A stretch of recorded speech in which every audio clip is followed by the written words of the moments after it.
वजह से अगर कोई काम रुकता ही चला जाता है तो लोग उसे पनौती कहने लगते हैं। अरे आज हम लोगों की जूस की फैक्ट्री का माल ट्रक में लद कर शहर जा रहा है। डिलीवरी होते ही पेमेंट भी आ जाएगी। लाखों रुपए का माल है। लेकिन थोड़ी ही देर में रितु का पति दौड़ता हुआ आता है। पिताजी, वो जूस से भरा ट्रक पलट गया। सारा जूस पास की नाली में बह गया। हे भगवान, तेरी शादी के बाद ये पहली बार ऐसा हुआ है। मैं तो बोल ही रहा था कि इस लड़की की कुंडली बनवा लो। देखा, आए दिन नुकसान। बेचारी रितु पर्दे के पीछे से ससुर की बात सुन रही थी, लेकिन करती भी तो क्या, कहती भी तो क्या। अरे रितु, क्यों उदास होती हो? मुझे भरोसा है तुम ही मेरे घर की लक्ष्मी हो। अरे मेरे पैर में चोट लग गई है। रितु जरा चल डॉक्टर को दिखाते हैं। रितु सास के साथ डॉक्टर के घर जा ही रही होती है कि उसका पैर फंस जाता है और वो सास पर गिर जाती है। हाय रे, पहले से पैर टूटा था, अब ऊपर से मेरे ऊपर गिर गई। भगवान उठा ले मुझे, भगवान। कोई उठाओ तो मुझे। सासू माँ, लाइए हाथ दीजिए, यहाँ बैठिए, मैं पानी लेकर आती हूँ। अरे अब तो डॉक्टर भी चला गया होगा। अरे इस लड़की के कारण पता नहीं मैं अपने पैरों पर खड़ी भी हो पाऊंगी कि नहीं। माँ, बहुत घबराहट हो रही है।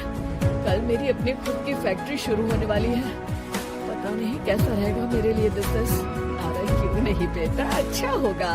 इतनी लगन और मेहनत जो की है तूने, तेरी बीवी का मन गुस्साया ना पड़े। अरे जब से आई है कुछ ना कुछ मनहूस होता ही चला जा रहा है। कैसी बात कर रही हो माँ? एक तो वो अपना घर परिवार छोड़कर हमारे लिए यहाँ आई है, और तुम वो की। दिन बीतते हैं और एक दिन। निकल इस घर से, मैं कहती हूँ निकल। जब से यह लड़की मेरे घर की बहू बनी है, हर जगह घाटा, हर जगह नुकसान। कभी सास का पैर टूट रहा है तो कभी जूस का ट्रक ही गिर जा रहा है। अरे अब तो हद ही हो गई। मेरे बेटे का इतना भारी एक्सीडेंट कि वो कोमा में चला गया। वो तो शुक्र है कि जान बच गई। नहीं, हम ऐसी लड़की को अपने घर में रख ही नहीं सकते। अब तो रितु को भी लगने लगता है कि वो मनहूस है। वो चुपचाप घर छोड़कर निकल जाती है। चलते चलते रितु एक जंगल में झोपड़ी में पहुंच जाती है, जहां एक साधु तपस्या कर रहे होते हैं। आ गए बेटी, क्यों परेशान होती है? ये तो जीवन का नियम है। इंसान हमेशा नकारात्मक चीजों को ही सुनता, देखता और समझता है। किसी की अच्छाई उसे नजर ही नहीं आती। आपने मुझे बेटी कहा है तो शरण भी दे दीजिए बाबा। मैं आपका सारा काम कर दिया करूंगी। बस आपके जीवन में मेरे जैसी बेटी की वजह से कुछ बुरा ना हो। साधु आंख बंद करके मुस्कुराता है और रितु उनके घर की बेटी बन जाती है। पिताजी, भोजन तैयार है, आकर खा लीजिए। बेटा, जो भोजन तूने बनाया है उसमें सांप का जहर है। वो खाकर मैं मर सकता हूँ। नहीं पिताजी, खाना तो मैंने अपनी आंखों के सामने बनाया है। यहाँ तो कोई सांप आया ही नहीं। ठीक है, फिर ला मैं खा लेता हूँ। साधु खाना खाने जाता ही है कि खाना रितु के हाथ से गिर जाता है और वो खाना बिल्ली खा जाती है। बिल्ली उस खाने को खाती ही मर जाती है। नहीं पिताजी, मैंने खाने में जहर नहीं मिलाया। मुझे इस बात का पता नहीं पिताजी। मैं ये बात जानता हूँ। खाने में जहर का मिलना और इस खाने का गिरना, ये तो पहले से ही तय था। इसमें तुमने कुछ नहीं किया है बेटी। रितु समझ नहीं पाती कि क्या हो रहा है। वो रोने लगती है और साधु को अपनी सारी कहानी सुना देती है कि कैसे उसके ससुराल वालों ने उसे पनौती मान लिया था। साधु मुस्कुराकर कहता है, बेटी, क्या चाहती हो तुम? क्या तुम जीवन भर यहाँ रहना चाहती हो या फिर अपने ससुराल जाना चाहती हो? पिताजी, मैं ससुराल जाना चाहती हूँ क्योंकि वहाँ मेरी जरूरत है। मैं चाहती हूँ कि मेरे ससुराल वाले मुझे पनौती यानी कि मनहूस ना समझे। उन लोगों को पता चले कि मैं उन लोगों का भला ही चाहती हूँ। ठीक है बेटा, ऐसा ही होगा। तो कल मेरे साथ चलना। दोनों अगले दिन रितु के ससुराल जाते हैं, जहाँ साधु के साथ रितु को देखकर सास कहती है, अरे वाह रे करम चली, हम लोगों के घर में तूफान लाकर चैन ना मिला तुझे। जब जादू टोटका करने के लिए ये बाबा बाबा बुलाकर किसी को लेकर आई है।